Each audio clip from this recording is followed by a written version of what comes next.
Hey GAWDA members, what's going on? Can you believe we're now less than 1 week away from this year's convention in Colorado Springs? Joining us again for today's convention update is GAWDA President Abydee Butler Moore. This GAWDA annual convention update is brought to you by Air Products. Air Products is proud to introduce Francesco Mayone, President of the Americas, as the industry keynote speaker at this year's convention. Abydee, thank you again for being with us today. With less than a week until we're all together again in Colorado Springs, do you have any last-minute tips or advice for GAWDA members? Couple things to keep in mind before attending. GAWDA will be mailing out the registration badges and the registration information. So should you choose to go contactless with registration, packets are being mailed to all attendees. There will also be a registration desk, so you're welcome to come on site as well. And remember to bring your children's books. So we are collecting books for Children's Literacy Center, and we're encouraging members to write words of encouragement inside those books, which will be fantastic, and we're very excited to present those. Also, with some ideas of what to pack, please remember that the President's Farewell Gala is cocktail attire. So you might want to pack something a little dressier for that evening. And also our opening reception is going to be outdoors. It's going to be at the pool complex, a beautiful lawn space that overlooks the mountains. So make sure it gets chilly in the evenings in Colorado in early October. So want to make sure that we have some outerwear and some appropriate layers to be comfortable at those events. You had written an article for Welding and Gases today about the do's and don'ts of attending a trade show. With such an emphasis being put this year on ROI, what advice can you offer attendees to ensure that they're getting the most take-home value from the show this year? I think it's really important for us to remember as we attend conventions that our companies are making an investment in us, and they're making an investment in us to learn something. And not only learn something, but learn something that we're going to apply to what we do, to our roles, and we're going to bring that idea home and we're going to implement it to get that good return on investment. And so I think it's really important as we go into the Colorado Springs meeting to be thinking about what those targets are that we want to have as take home, whether that's a new contact, a new friend that we want to make in the industry, a new contact in the supply chain, or whether it's a problem that we're experiencing in our businesses that we want to either bounce ideas off fellow members to, collaborate on safety or best practices, or if there's something that we need to learn and take away.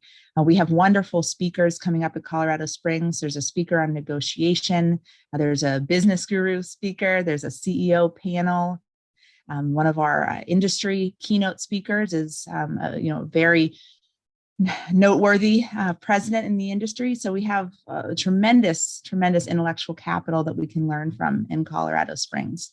And I also think it's important that we bring home those ideas. We sit in the front row, we engage, we pay attention, we don't play hooky, all those wonderful takeaways and tips that we've been brought up on in GAWDA to attend conventions and get a great return from that investment.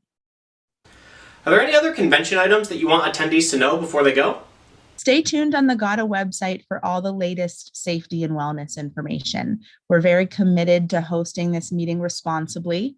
There is ever-changing resources available on the event page on the GAWDA website. So be sure to check there for the latest information on safety and wellness. Wellness packets are going to be provided at registration. There'll be ample supply of hand sanitizer throughout the event. A mask would be provided should a member choose to wear it. And whatever the regulations and guidelines are on the ground in Colorado Springs will be what we're going to follow. So stay tuned on the GAWDA website for the latest information. On Saturday during the show, you'll be handing over the reins of the association to next year's president, Bob Ewing. What advice do you have for Bob as he prepares to assume the mantle of president? I am so excited for GAWDA over the next several years. We have an amazing lineup. I actually couldn't really pick a better lineup of folks to come and to take the association to the next level. Bob Ewing, I've had the pleasure of being in the Buying and Information Group with Bob and his organization really for my entire career and almost my entire life. I've known the Kennedy family that Bob works very closely with, and they're a wonderful organization. And Bob is just a top-notch business leader. GAWDA's in tremendous hands under his leadership. And I guess the best advice that I could give is whatever he chooses to do to leave the association better than he found it, right? That's our role as a volunteer, is that sense of stewardship. The members are entrusting our association in the care of the president. And I think it's really important that we leave the association better than we found it. And I guess on a more personal note, I'd tell Bob to have fun and to smell the roses, because I know 2 years has gone quickly. So I'm sure the regular 1-year term goes quickly as well. But I wish Bob all the best, and really could not even imagine a more perfect leader for our association. Looking back over 2 years of your presidency, what were some of your best memories or your biggest takeaways from the experience? I will never forget the executive committee phone call when we decided that we would have to cancel Austin. And the SMC, it was, March of 2020, and the SMC was only weeks away, and we were watching the situation, so closely with what was going to unravel with the early stages of the pandemic. And I'm an optimist by nature. So I remember thinking like, oh, a lot can change in 3 weeks, for the better, and everything's going to be fine. Little did I know, right? But no, I remember that vividly, of the moment when we realized we couldn't cancel on the hotel. They would have to cancel on us in order for us to not be liable to lose several hundreds of thousands of dollars of our members' money. The hotel had to have a non-performance issue, as opposed to us with an active cancellation. So I remember talking through that strategy with the executive team very well. That's a moment I will never forget. And then also, Nashville, having that first in-person convention again, that's absolutely a highlight reel moment. We broke the record of attendance in the past decade. We broke the record of distributor attendance in the past decade. And it was just this wonderful kind of coming out party, if you will, of the association. And it was fantastic, in a new format with the education tracks, and just one of the best meetings I think I've ever attended. So I just feel fortunate to have been a part of those. Abydee, thank you again for joining us, and thank you for all the hard work that you've done these past 2 years on behalf of GAWDA members during your time as president. Thank you so much. I can't say enough about the village and the team that is GAWDA. From the headquarters team to the GAWDA media team, I am so lucky to be a part of this association, and I'm extremely lucky to have gotten the opportunity to be at the president role. So I thank everyone for their support. And I thank everyone for the investment in GAWDA. We have a fantastic industry, and watch out, exciting things to come. For more convention information, including up-to-the-minute safety and wellness protocols, visit gawda.org today or click the link in the description. We have a great lineup of guests for today's show to discuss the hot-button issue of telemetry, plus news from across the industry, right after a word from today's sponsor, Weldcoa.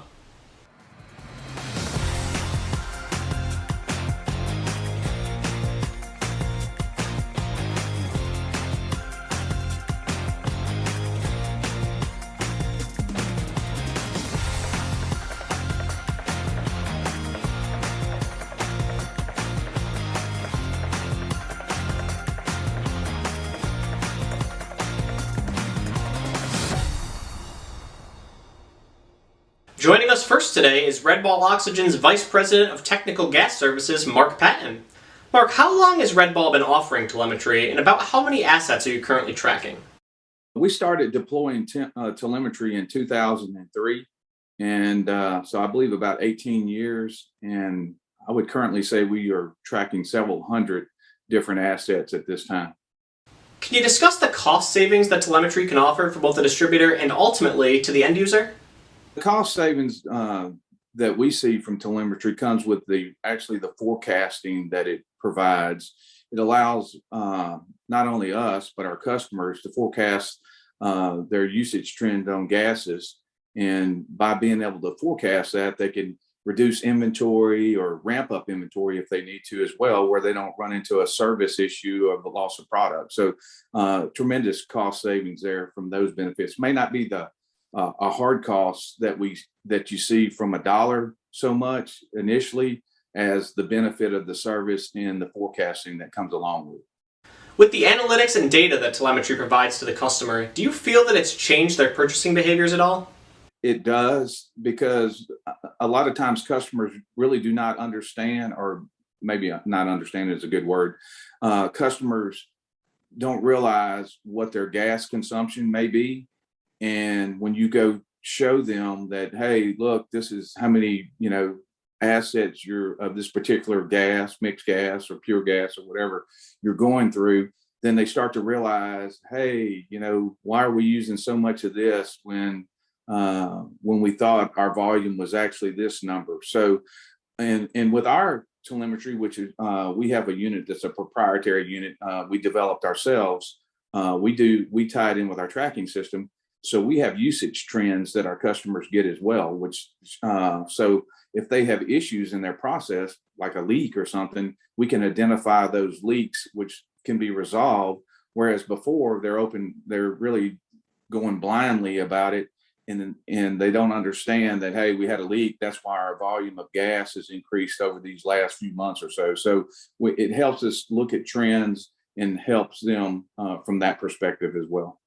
Do you think that your relationship with your customers has gotten stronger since you started offering all these additional insights? I think for us, being an independent manufacturer of, and I run a specialty gas division. So when we developed telemetry, it was more geared in lines for those critical gases for those particular customer markets. And it brought something to the table that nobody else at that time did. And for us, it bridged a gap that nobody else had to bridge at the time. And so that customer, when we brought that to them and they hadn't seen it before, it's like an innovation, and we brought to that process, which is really more value than the asset itself, because you're bringing something that's bringing more value than something that just has an assigned cost to it, if that makes sense. So throughout the pandemic, we've heard that cylinders have been difficult to come by. Have you found that your use of telemetry has shown any impact on reducing the quantity of cylinders that each customer uses? As far as did it help us reduce the assets at a customer's location? That's absolutely the case, and it hinges on the trust that customer builds with us, because telemetry, like anything else, is a tool for us. There's more to it than just the telemetry aspect, but that tool allows us to go in there and make a recommendation for if we have something on telemetry. We say, okay, we're going to monitor this particular asset, and when it gets to a certain depletion, then we're going to come resupply it. Now, we recommend you can reduce the other assets that you may have that are backing up that particular asset that time, or you can keep it, but we definitely can reduce it if you'll allow us to do that. And a lot of customers, will do that. Some initially may say, well, we don't trust it completely at this point, but we're going to look at it. And if over hypothetically a 6-month period of time that you didn't run us out of gas and so forth, then, we're going to trust you, and then we're going to move forward that way. And over years, we've built customers that way, and our customer retention is phenomenal. We have a high customer retention, and a lot of that's due because we do deploy telemetry and other services that go along with our products. For distributors who aren't involved with telemetry or are considering it but are on the fence, why do you feel that telemetry has been beneficial? The tool that it brings to your arsenal, and the overall value to your customer and to your operations team, logistically and all, that I can't recommend enough. I mean, the ability to be able to look at your customer's process and know when he needs to be resupplied is invaluable. Like I said, there's one thing to charge a cost, or there's a charge for the cost of that cylinder, but the value to know that that customer only needs that asset or cylinder whenever it's time, only when he needs it, because it's at a reorder point, is invaluable to that customer.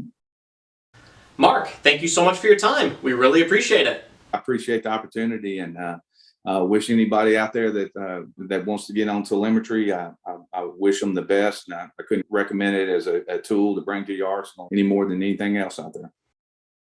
We're now happy to welcome to the show Carly Duenas from General Air Service and Supply.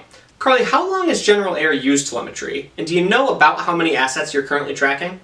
General Air has been using telemetry for several years. We've had multiple different providers. Currently, we are tracking about 250 assets on a daily basis. And I've been monitoring those accounts and those assets for the last 2.5 years. Can you discuss the mutual cost savings for both the distributor and the customer that come from your use of telemetry? I think that there's multiple cost savings from a distributor perspective as well as a customer. We've been able to optimize deliveries by having eyes on the tanks. We have a good idea of what we'll be putting into the tank as opposed to just going out there and blindly putting in product. We've been able to head off emergency deliveries. Most of our assets read twice a day and then send out emails with alerts at reorder and critical levels, as well as identifying any issues or leaks on systems. We can also start looking at that through telemetry to hopefully prevent product loss. Customers have the ability to be able to produce and have eyes on a tank from a remote location or from their site, as well as they're not having to monitor and micromanage their tank levels on a daily basis because we're doing that for them. With the recent supply chain issues around procuring cylinders, have you found that telemetry has had an appreciable impact on reducing the amount of cylinders that each customer uses? So most of our assets are going to be bulk tanks that we're monitoring. We do have some that are on cylinder systems. For those, we have seen a reduction in cylinder usage because you're able to see ahead of time what that product is and where it's headed. So what that reorder point is, when they're going to need a refill, all of that. As far as our bulk products go, we've been able to move a lot of our accounts from standing orders. So like a daily milk run, if you will, going out and putting product in the tank, call lists, us calling the customer, customer calling in, over to telemetry, which allows for us to schedule and fill these tanks without them even knowing. So it's more General Air initiated as opposed to customer initiated, which in that we've also seen an increase in fill rates, less miles driven, and just an overall reduction in operational expense. Have you seen any changes in your customers' purchasing behavior as a result of the analytics and information that you're able to provide them through use of telemetry? I think it's definitely, the bulk opportunity is definitely a gateway to their other products and sales as well, but giving them access to the information on telemetry has given them the visibility to their tank, which gives awareness and at times understanding of their usage. So it's given anybody who has access to that account visibility to their tank, to their levels, to their usage, to the historical usage, which can kind of allow them to see if they're planning on doing a mass production or manufacturing quite a bit or going through a peak period, can kind of see what those peak periods look like in the usage, which has improved communication between us and the customer to say, if you are going through these peak times, just let us know and we'll be out there earlier, or we can predict those peak times as well. Do you feel that offering telemetry has resulted in increased market share? I wouldn't say that it's necessarily increased our market share, but it's definitely improved our relationships with our customers. I think it's very important to have a telemetry provider that is reliable. It gives confidence to the customer. It gives confidence to us. When customers are manufacturing or producing, telemetry has allowed them to continue doing that without having to worry about when we're going to fill them, because we have the eyes on the tank, the redundant eyes that allow us to go out there when the customer is actually needing it. For any distributors who aren't utilizing telemetry currently, why do you feel that they should be? Telemetry allows for the optimization and the ability to schedule. It gives you freedom in scheduling that and knowing that you're going out there confidently and knowing what you're putting in the tank. So it provides, like I said, confidence for suppliers and customers. It's being proactive on potential service issues or runouts, ability to head off a problem before it's coming. And it allows the customer to keep working without going through downtimes because they know that they're going to have that product. Carly, thank you so much for being with us today. We really appreciate the time and the insight. We're joined next today by Brad Smith, Application Manager for HIAB USA. Thank you so much for joining us, Brad. Can you tell us about how the Moffett can save companies time and money? Traditionally, the packaged gases have been delivered using trucks or trailers equipped with tail lifts. Vehicles equipped with tail lifts require significant manual handling. This slows the packaged gas delivery and return process. Additionally, the drivers must park as close as possible to the delivery location, often waiting until a parking space becomes available. In congested or restricted areas, the Moffett truck-mounted forklift has changed all of this for the better in the delivery of industrial and specialty gases, gas packs, liquid cylinders, and micro bulk applications. The Moffett provides an efficient, safe, and customer-friendly solution where everyone's a winner. It also provides safety, it increases productivity, it reduces costs, it drives revenue growth, enhances value, and is UL listed for all components to be intrinsically safe. That's exhaust, fuel, and electrical safety. How is the Moffett different than the traditional delivery system? Traditionally, most of the delivery systems are using tail lifts and carts. So they're rolling these cylinders maybe two at a time if they're lucky by hand, and rolling them all the way to the back of the truck, dropping them down onto the tail lift, and then rolling them into the cage inside of the plant or facility. I've seen all types of different delivery systems. I've had to wait hours on end. Sometimes you'll get the truck in and you'll have a grade all on site that'll pull the pallets off these semi-trailers right away. Sometimes you have the flatbed with the lift gates and, you can get in and out quickly. 90% of the time you're waiting. With the Moffett, you're actually able to go in there, offload your own pallet, create your own schedule, and actually increase the number of stops that you have. And that increases the number of cylinder rentals, and that increases the amount of cylinders that you're delivering every day. Can you discuss the safety features of the Moffett? We really believe safety is a huge thing here. So with the Weldcoa and the safety cart applications, we see that the Moffett has a pure solution. So what we can do is that when we come across the pantograph, we get close to the flatbed or the trailer that we're delivering the gas pallets on, and we stick the pantograph out so we can reach farther. We're safely away from everything. We pull the pantograph back in. We suck in our stabilizers, and we can back up and turn in such a short radius that we don't really 10 to 12 feet behind us. We're clear. We can turn and it takes off, and you can lower it to the ground and be safe. We do take industrial gas very seriously. It's a very hazardous job to deliver it. A lot of this stuff they're explosive. They're under 2,000 psi a piece. You don't want just anybody on the job site or a factory coming out with their forklifts getting it close to these where they could puncture them and then explode and endanger everyone around. And you'll notice how fast this black cage comes off the truck and how easy it goes down to the ground.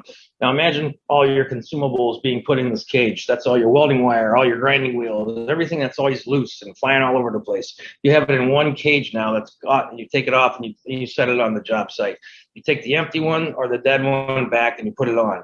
It's loaded and easily maneuvered around within 5 minutes. You're in and out. I mean, if you're one of the distributors that have switched to the palletized system, Weldcoa offers a great product.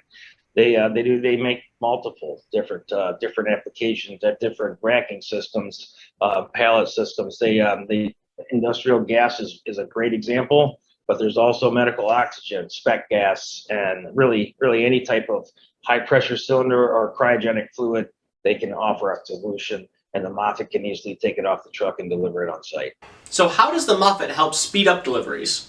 Speed of the Moffett, what we want to focus on is the stability of it. So we have the stability triangle. We have a chart that we train people on how to carry the load properly. We want to be able to deliver the goods and carry the units as fast as possible. With the shortage of drivers, especially in hazardous material and Class A drivers, we want to make sure that they can be to as many locations as possible per day or per week. So the Moffett provides a perfect example of what we can do to help that industry. Is there anything else about the Moffett that you want to add? When the drivers get comfortable in these things, they have full control over the entire day. They get at a place that they normally wait a half hour for. Now they're in and out in 10 minutes. They're offloading, and the Moffett comes off in 2 minutes, down to 1 minute, down to 29 seconds. Now they're having fun on it. And that's what this is about. It's going to be a fun thing for them to have. It gives them control, it gives them safety, and they are in control the entire day. The entire operation is based on what they have. One of the best investments I think you can have coming from the industrial gas industry after 15 years. If you're thinking about investing in your fleet, take this efficiency improvement into account.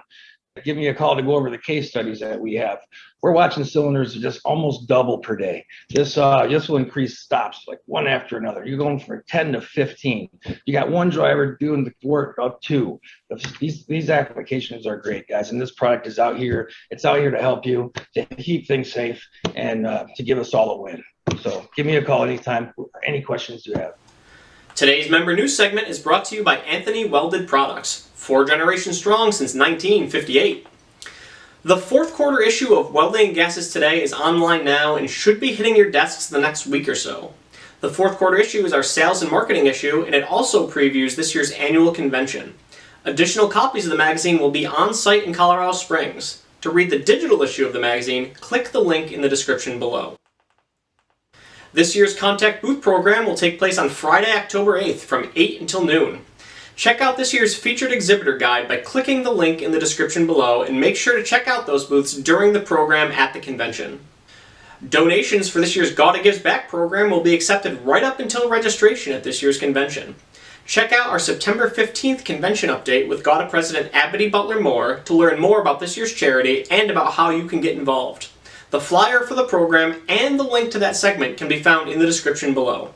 The IWDC announced the promotion of Keith Workley to Vice President of Sales and Vendor Management. Dynabrade announced that it had completed the acquisition of one of its strategic partners, Manth Manufacturing. Manth will continue to operate as a wholly owned subsidiary of Dynabrade. Technovalves North America thanks everyone for the outpouring of support in the wake of Hurricane Ida. The supplier heard from many GAWDA members throughout the industry and would like to express its sincere gratitude. The American Welding Society Foundation is partnering with Miller Electric to offer the Light a Spark grant, which will bring the welding experience back to high schools that don't currently offer a welding program. Applications for the grant are being accepted through November 15th. For more information, click the link in the description below.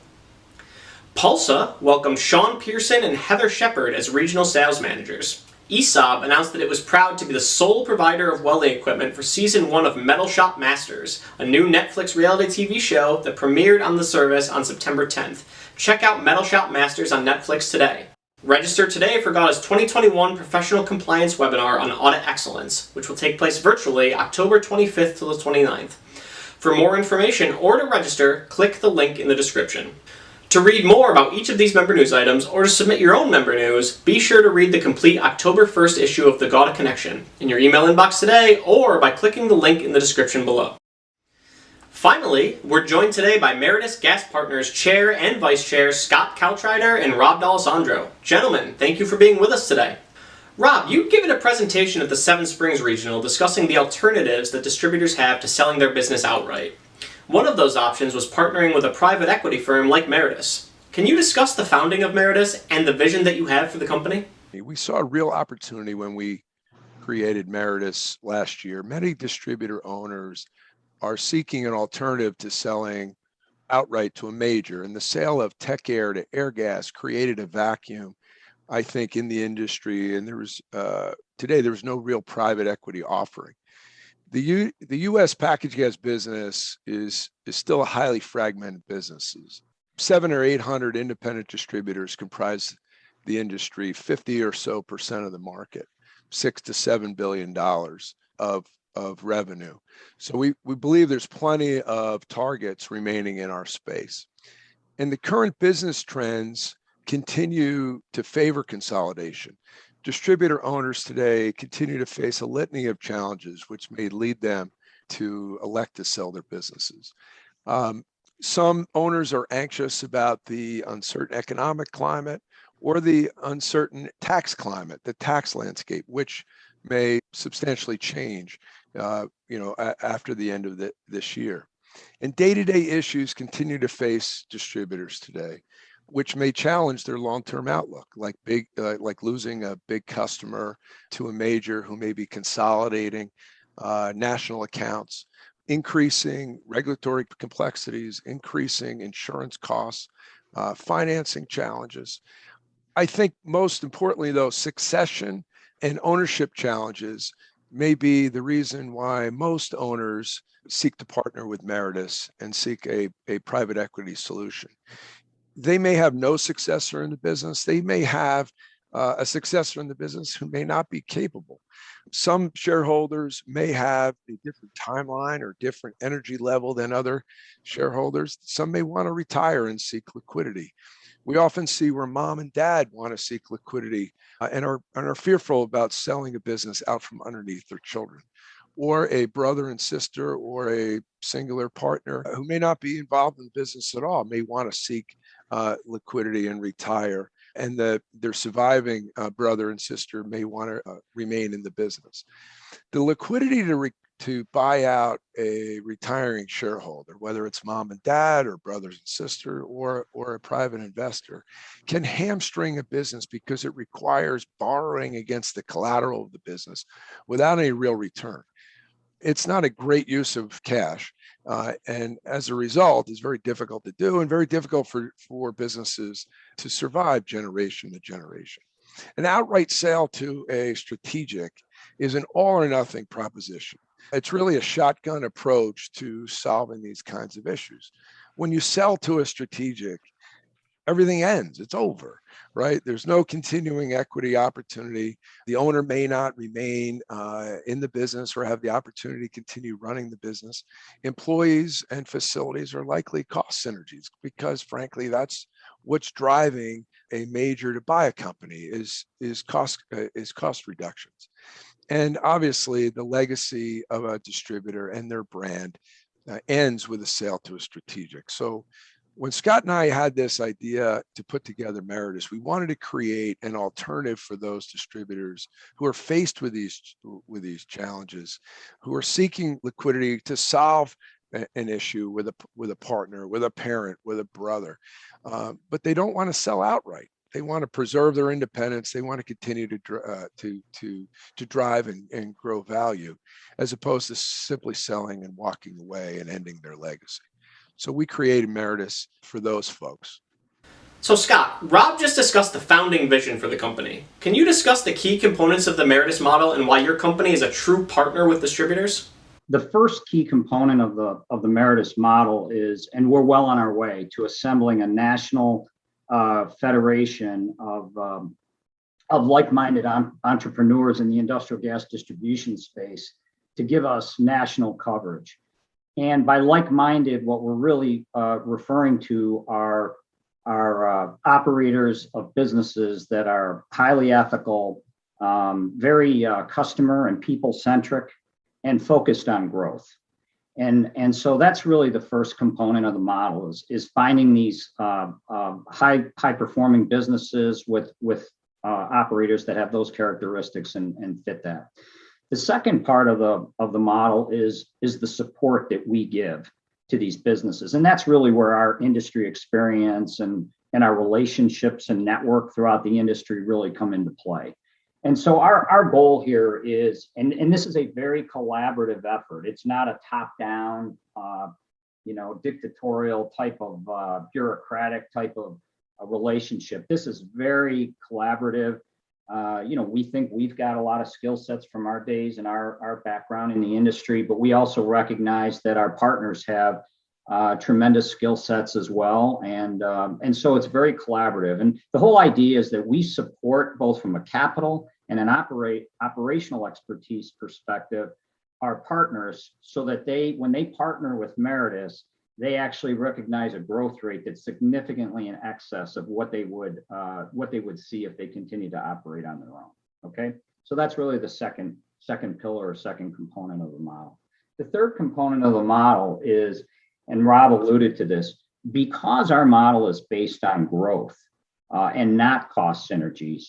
Not only do we expect, but we encourage and expect our partners to operate their businesses the way they did pre-transaction. And that means operating under the same name and the same brand that they operated under for probably generations, as most of these businesses are multi-generational, maybe 3 or 4 generations, as we know. And that's very different. That's a very different model than the others, majors or others that are strategics that are out there. And lastly, the fourth component of our model really involves the economics and how our model really provides market-based liquidity on the initial transaction for our partners, but very unlike the model of the majors, where the sale is once and done, as Rob said. There's significant upside for our partners and our sellers who are willing to stay and roll over a portion of their proceeds. And this upside can be very significant, as much as almost the second sale of their business, if they're willing to roll those proceeds over and stay with us for the duration of the whole duration of the asset. So in summary, those are really the four key pillars and components of the Meritus model. We would encourage any business owner out there in our space that's considering a transaction, if you think that our model might fit, we encourage you to talk to us and explore that opportunity, and we'd be ecstatic to work with you and see if this might be the right fit for your business and the next generation of your business development. Scott, Rob, thank you so much for being with us today. We really appreciate it. Thank you all so much for joining us today. We can't wait to see everybody next week in Colorado. If you have an interesting story to share on a future episode of GAWDA TV, make time to visit the GAWDA booth or the GAWDA TV team while we're in Colorado Springs. We would love to interview you for a future episode. To schedule an interview time, reach out to us today using the email in the description below. For all of us here at GAWDA TV, we wish you safe and healthy travels, and we can't wait to be together again next week. We'll see you there.